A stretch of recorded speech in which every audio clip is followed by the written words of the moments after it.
What does the word mean? We know. Well, how did y'all know? We use that context clue. What does the word mean? We know. Well, how did y'all know?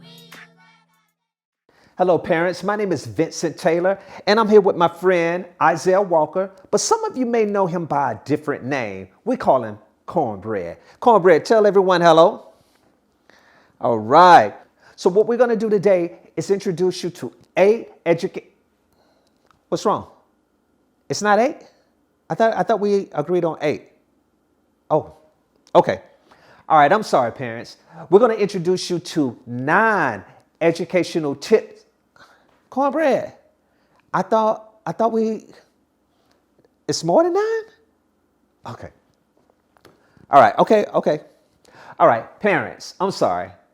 Today, we're going to introduce you to 10, yes, that's right, 10 educational tips that you can utilize with your child over the break. So let's jump right into it. Tip number 1 is learn a new word every day. Now, in doing so, I want you to apply the rule of 5, meaning you're going to learn a word 5 days a week. So that's Monday, Tuesday, Wednesday, Thursday, and Friday. And if you're really feeling good, you can even do it on the weekend. So it works like this. You're going to learn a new word, but once you learn what that word is by looking it up in the dictionary or going to Google, what do they need to do, Cornbread? Think about what the word really means. So close your eyes. That's right. Close your eyes. You've looked it up on Google. You've looked it up in the dictionary. Close your eyes too, Cornbread. Yeah. So now that you know and you can see what that word means, now what you need to do is use it in a sentence. Use it in a conversation with someone. You can use it with your friends. You can use it with your family, but use the word. Because the rule goes like this. If you don't use the word, you'll lose the word. Say that with me. If you don't use the word, you will lose the word. Exactly. So, Cornbread, I tell you what, give me a word. Okay. All right. So Cornbread gave me the word ascend. So the first thing I'll do is look up the word and see exactly what it means. And I did. I looked it up, and that word means to go or move up. Again, ascend means to go or move up. So I'm thinking about what that really means. I'm trying to internalize that definition, that meaning. All right, so now that I have it, it's time for me to use the word in a sentence. I want to use it in a conversation with you. All right, so what's your name? All right, how you doing? Nice to meet you. Ascend. Cornbread and I loves to go to the airport so we can watch the airplanes ascend in the air. Ascend in the air. So the airplanes are going up. So again, that's what you want to do. Use the word in a sentence. Use it in a conversation with someone so you don't lose the word. All right, parents. Tip number 2, work on fluency. Right? Yes. So when you work on fluency has a lot of different components to it, but we're only going to focus on 2 today, and that is reading at a steady rate, reading at the correct rate, and also reading with expression, your tone, and how you express that sentence. So it goes like this. You're going to play a game with your child, and it's called Say What I Say Like I Say It. Again, say what I say like I say it. And it works like this. If your child can say what you say, using expression and reading at a steady rate, then they get a point. So I'm going to give you an example, and I want you to tell me, is this a good example of fluency? I really like to go to karate tournaments. Was that a good example of fluency? Was I reading at the correct rate? Was I reading with expression? No. So I'm going to try it again. And when I do it this time, I want you to see if you can repeat it after me. So here we go. I really like to go to karate tournaments. Now you try it. That was pretty good. Did you hear him, Cornbread? All right, tip number 3. making an inference. Now, this one can get a little tricky sometimes, right, Cornbread? Yeah, but it's okay because we have a real good plan for attacking this. Let me explain, first of all, what an inference is. When you make an inference, you come to a conclusion based on the evidence. Now, this can be evidence that the student has read or evidence of things that they see visually. So we're going to do this through looking at television. Yeah, that's right. Looking at television. So it works like this. You're going to turn on the television, go to a commercial. When the commercial comes on, turn the volume all the way down. And then I want you to try to figure out what is the message of that commercial. What is it that they're trying to tell you about? Think about those things. And you're going to come to a conclusion. You're going to use the evidence of the pictures. Okay? So again, making an inference. That is tip number 3. Tip number 4 is the 3-step comprehension rule. It's real simple, parents. When your child is in school, many times they have to read long passages. And those passages have many different paragraphs. So instead of telling the student to read the whole paragraph, we want to implement the 3-step comprehension rule. And it works like this. Step 1, read one paragraph. Step 2, once you've read that paragraph, think about all the important facts, all the important information about that particular paragraph. And then the 3rd step is write 2 or 3 words that represent what you just read in that paragraph. And then you want to do that for each one of the paragraphs. So once you finish reading the whole paper, guess what? The only thing you need to do is look at your notes that you wrote on the side of your paper, on the side of each paragraph, and that will give you an idea about what the whole paper is about. All right, so we're moving on to tip number 5. This is my favorite. And I can tell it's Cornbread favorite as well. All right, hold on. We're going to get to that part. All right, so it's context clues. Help your child to use context clues. Now, what that is, whenever you're reading something, reading a paragraph, reading a paper, and you run into a word that you don't know the meaning of, you use context clues. That's when you look a little before the word and you look a little after the word. And when you use that strategy, typically you can figure out what the word means. Now, yes, I came up with a song and some moves to help us remember context clues. So it goes like this. I'll say, what does the word mean? You'll say, we know. Here it goes. What does the word mean? We know. Well, how did you know? We used our context clues. What does the word mean? We know. Well, how did you know? We used our context clues. You know what? Let's just jump right to the song, Cornbread. All right, here we go.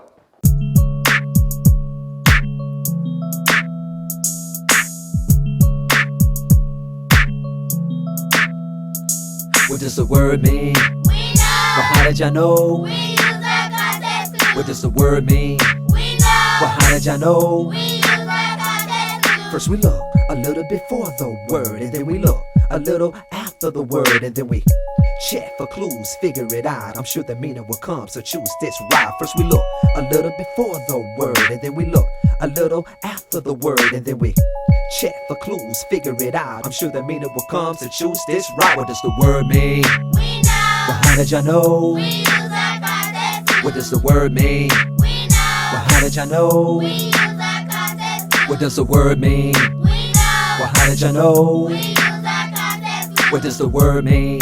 We know. Well, how did y'all know? We use our context clues. First we look a little before the word, and then we look a little after the word, and then we check for clues, figure it out. I'm sure the meaning will come, so choose this route. First we look a little before the word, and then we look a little after the word, and then we check for clues, figure it out. I'm sure the meaning will come, so choose this route. What does the word mean?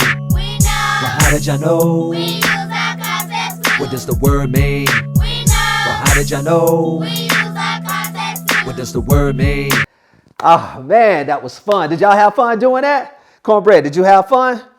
Ah, yes. All right, so moving on to tip number 6. Now, parents, you may not think this is a huge one, but this is really big. Tip number 6 is choice. giving your child the choice to choose whatever book that they want to read. Because research has found that when students are reading a book that they love, it increases their academic achievement. It increases their comprehension. So you want to give them an opportunity to choose whatever book, of course, appropriate, that they want to read. All right, tip number 7. Okay, Cornbread, I know you're excited about this one too. All right, so tip number 7 is introduce your child to a series. Yes, Cornbread, we're going to let you show them the series in a minute. So again, introduce your child to a series because what it does, it gives your child an opportunity to fall in love with the lead character, the protagonist, and follow that character through all the many books that are written. What it also does, it builds that anticipation and it makes the child say, oh, I wonder what's going to happen next. I wonder what's going to happen in this book or that book. So Cornbread, show them some of your books. Okay. So we have Cornbread runs for class president. Cornbread has a bad habit. And hopefully you don't have the bad habit that Cornbread had. He has a habit of beating on things. Do you all beat on the desk in school? I hope not. All right. The next one is Cornbread faces a school bully. Cornbread and the stolen diamond watch. And then the last one is Cornbread and the healthy food challenge.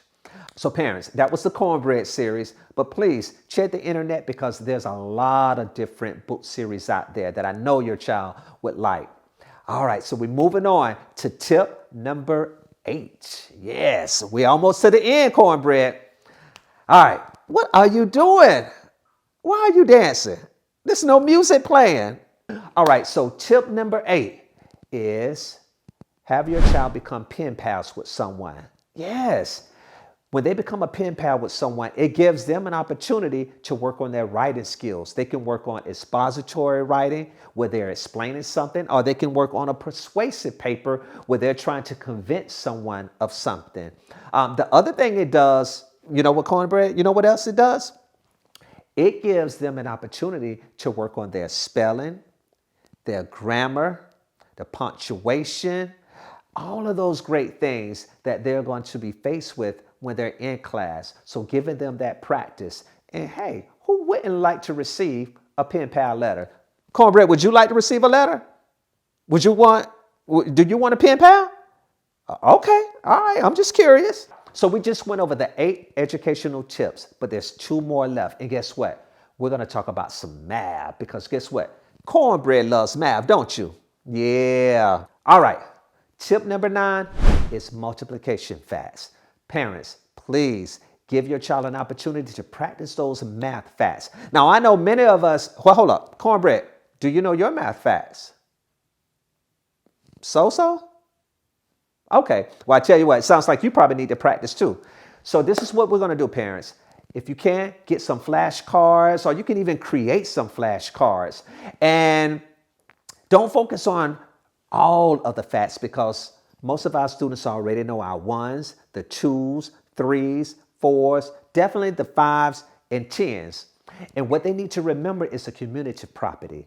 The commutative property says when you have 2 factors, if you switch them around when you're multiplying, you're going to get the same product. You're going to get the same answer. So let's say I don't know my 8s, but I know my 2s. So what's 2 times 8? Exactly. It's 16, right? So now let's use the commutative property. If you know 2 times 8, then you also know 8 times 2, which is also 16. So again, practice those math facts. Again, more than likely, you'll probably be practicing the 6s, the 7s, the 8s, the 9s, and probably the 12s, right? Yes. All right, so we're down to the last one. Tip number 10. All right, parents, tip number 10. I like this one. Math around the house. Now, this is a good one because this gives you an opportunity to show your child all the math that they're learning in school, how it relates to the real world. So, for example, let's say you're getting ready to cook that delicious cake. Yeah, Cornbread. Exactly. You're getting ready to cook that delicious cake, right? And you get the measuring cup. And you probably need, let's say, a half a cup of sugar. Well, you break out the measuring cup and show your child where a half is located. Okay, so then after that, you may need a fourth of a tablespoon of salt. So again, you can show them that this is a tablespoon and a fourth is 4 equal parts, but we only need 1 little part. Okay, all right, so now that we have all the ingredients in the cake, now it's time to put it in the oven. So let's say we put it in the oven at what? Okay, 3:15 p.m. and then you take it out of the oven at 3:55. How long did the cake stay in the oven? Let's see. 3:15 to 3:55. That's right, you got it. It's 40 minutes. All right, parents, so that was 10 tips that, Square?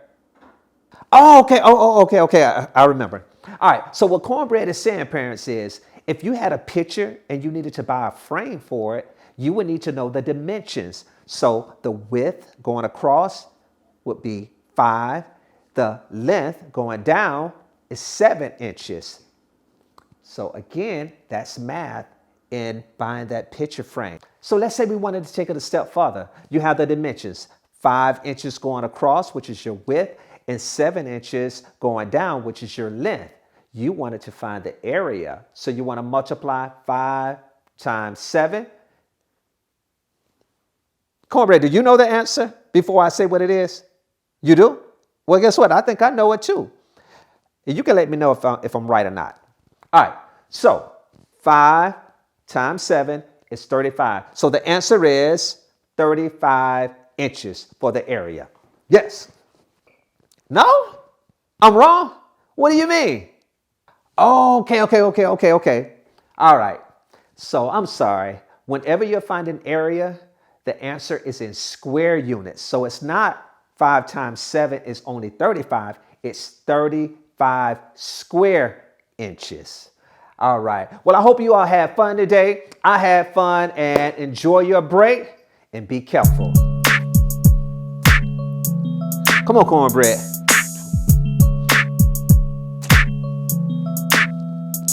Oh, yeah. We know. How did y'all know? All right. See you later. What does the word mean? We know. Well, how did y'all know? We use our context. First we look.